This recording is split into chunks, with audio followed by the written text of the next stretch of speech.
भद्रं कर्णेयं ददायुः स्वस्ति न इन्द्रो बृहस्पतिः स्वस्ति न पूषा विश्ववेदाः स्वस्ति नस्तारिभ्यो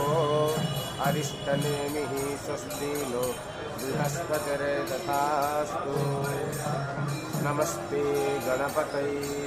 त्वमेवं प्रत्यक्षं सत्त्वमसि त्वमेवं केवलं कर्तासि त्वम् अवपश्चातात् अवपुरस्तात्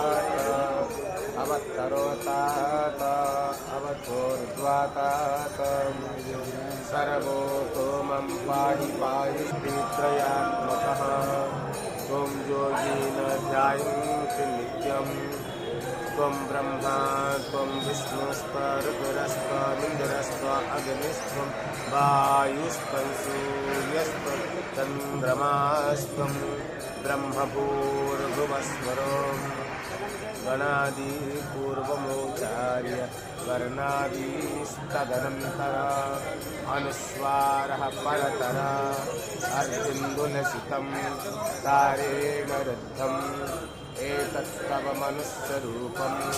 अकारपूर्वरूपं मकारमध्यमरूपम् अनुस्वारस्यान्त्यरूपं बिन्दुरत्तररूपं नादसन्धानं संहिता सन्धि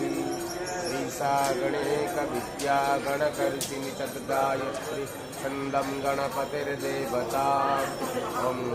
गणपतये नमः एकदन्ताय विद्महे वक्रतुण्डाय धीमहि तन्नो दन्तिः प्रचोदयात् एकदन्तं चतुर्हस्तं पाशमङ्कुशधारिणं रजतं वरदं हस्ते विभ्राणं मुषिकध्वजा रक्तलम्बोदरं शूर्पं कर्णकरक्तवाससं रक्तगन्धानुमे पुङ्गे रक्तपुष्प